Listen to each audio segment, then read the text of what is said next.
Gervonta Tank Davis did something awful again, and no, it wasn't scheduling another fight with Jake Paul. He beat a woman. Again. And once again, I'm not talking about Jake Paul. If you know Tank Davis, you know he has a lot of run-ins with the law. This is actually a civil suit over a certain criminal case that was dropped earlier. And while everyone is innocent until proven guilty, this looks really bad for him. While all the details aren't out, we know the details from the original case, which was basically a shut case with a lot of evidence that he did it. That, along with his prior incident, innocent until proven guilty.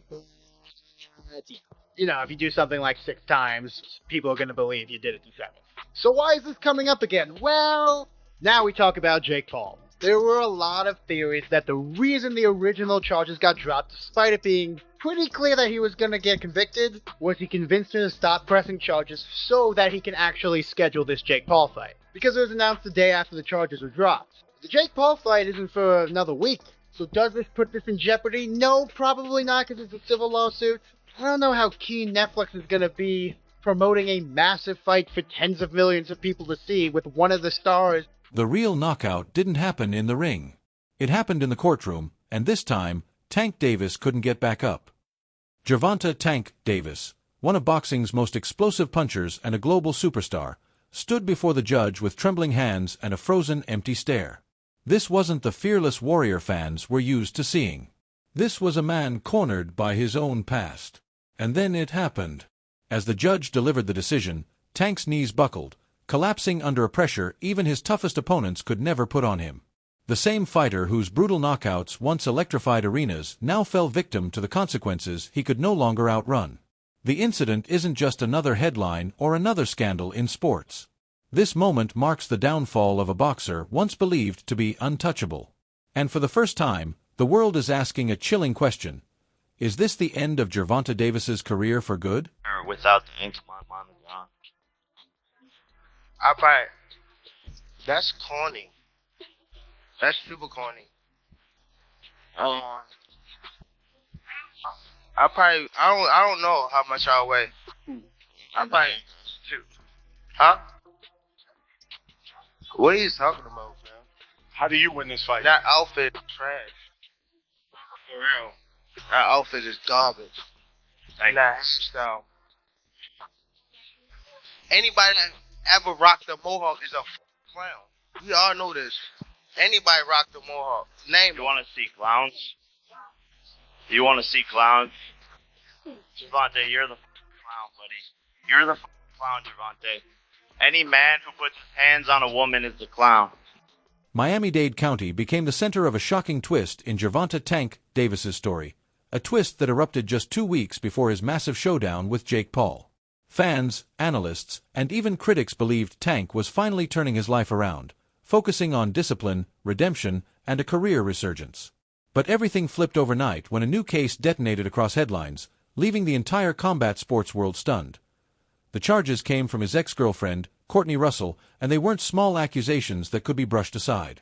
According to the lawsuit, Tank is being accused of battery, aggravated battery, kidnapping, false imprisonment, and intentional infliction of emotional distress, a list so serious it shook everyone who read it. Court records reveal Russell claimed that Tank confronted her at her workplace on October 27th and struck her during the encounter. Even more disturbing, she stated that this wasn't the first time. She alleged that Tank had previously threatened to kill her, and what happened in October was a second terrifying chapter. The incident wasn't just a legal problem. It was a bomb dropped right on Tank's future.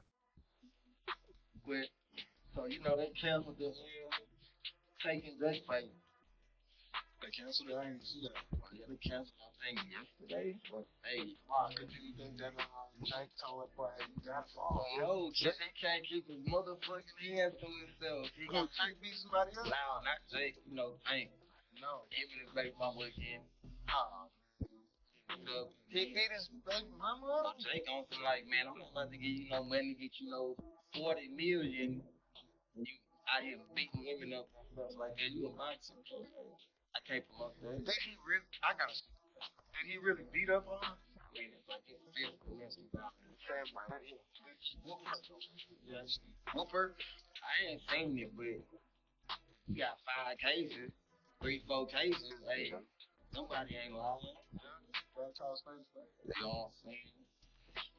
Niggas though, you know what I'm saying? I can't be down on this, you know what I'm saying? I got a daughter, I got a mom, I got a sister, you know. According to the case file, this wasn't an isolated incident at all. It details at least 4 previous moments where Tank allegedly beat and even choked her. Each report paints a darker picture than the last. Now, Courtney Russell is taking the fight to court, seeking over $50,000 in damages, claiming the trauma has left her with severe PTSD. She says she's currently in therapy, trying to rebuild her mental and emotional health after years of fear and instability. What was once a private nightmare has now exploded into a public battle that threatens everything Tank has left. Gervonta Tank Davis being sued for kidnapping and assault. Chilaquiles. That's right. Apparently, October 27th at a gentleman's club in Miami, they are alleging that Gervonta Tank Davis went up in there and allegedly got his child's mom, baby mom, something, kidnapping, alleged assault. Court paperwork has found out. Now, as you know, Tank Davis, earlier this year, he was arrested on domestic violence charges. I believe those charges were dropped. And as you know, Tank Davis does have a fight coming up Friday, November 14th. Now, is this just the Al Heyman way? The Al Heyman PBC way? Anytime Tank gets into legal trouble, they go ahead and have a fight coming up, and Tank fans love ghetto, ignorant shit, so it boosts the fight up. This is typical Tank fashion. This will go away. Don't worry about it. This is how they promote Tank Davis, because they know the ignorant and his fan base love toxic ghetto shit. Let me know what y'all think in the comments. Is it musty energy? Is it the Chili Killer? Gervonta Davis was supposed to be preparing for one of the biggest, highest-stakes fights of his entire career, a moment that could have reshaped his legacy. But nothing could have been further from the truth. Instead of training highlights and press conference energy, headlines were filled with chaos, lawsuits, and accusations that shook the sport. Just days after the lawsuit became public, Most Valuable Promotions, the organization behind Jake Paul's upcoming fights, broke their silence. They released an official statement addressing the situation, making it clear that the allegations were serious and couldn't be ignored. What should have been Tank's defining moment had suddenly turned into his biggest crisis yet.